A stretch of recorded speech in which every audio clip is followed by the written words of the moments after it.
So I was absolutely delighted when you accepted our invitation to become co-chair, Emma.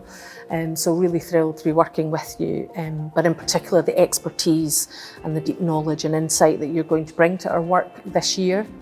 So obviously we're going to focus on intersectionality, and I think over the past couple of years of the Advisory Council it's something that I personally have come to understand much better, and also understand why it's vital that Scotland adopts an approach that really addresses intersectional issues and concerns for people.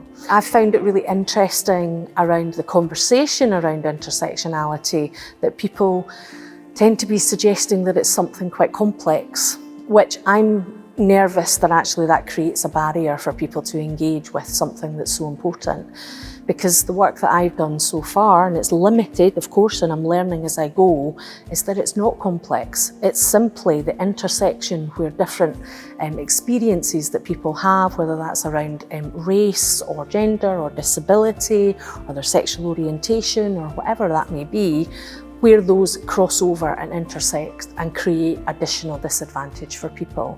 And I think more people understanding that is incredibly important. And so that's a commitment that we have this year as the Council is doing what we can to increase awareness of these issues.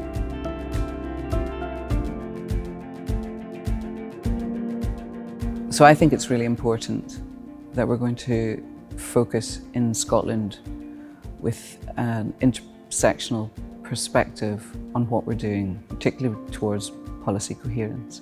From my perspective, I work primarily with people who've migrated to Scotland, people of colour, and have used the sort of theoretical basis, used that to try to understand what happens in Scotland around these issues when it goes into policy areas or into research.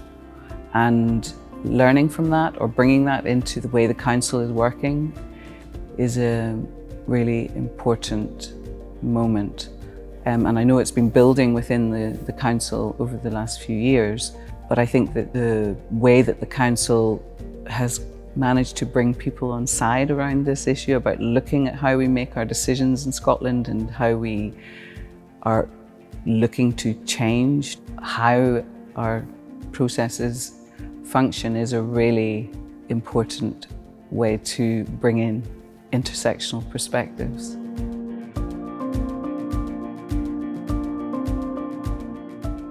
Absolutely, and I think I'm really excited also about the opportunity to look at systems through that lens of intersectionality, because our focus for the past couple of years being on system theory and looking at things at a system level has really been effective and has really provided a really powerful framework for us to explore these issues in Scotland. So bringing that approach to looking at intersectional gender architecture in Scotland, I think will be a really important piece of work this year.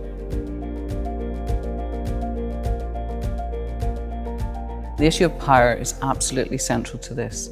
What the Council's managed to create over the last year or two, working with government, working with policymakers, is to bring them a moment to reflect on how power operates within our systems. What thinking with an intersectional framework can bring is actually the people's experience who are not having the power. And that's really what it is about.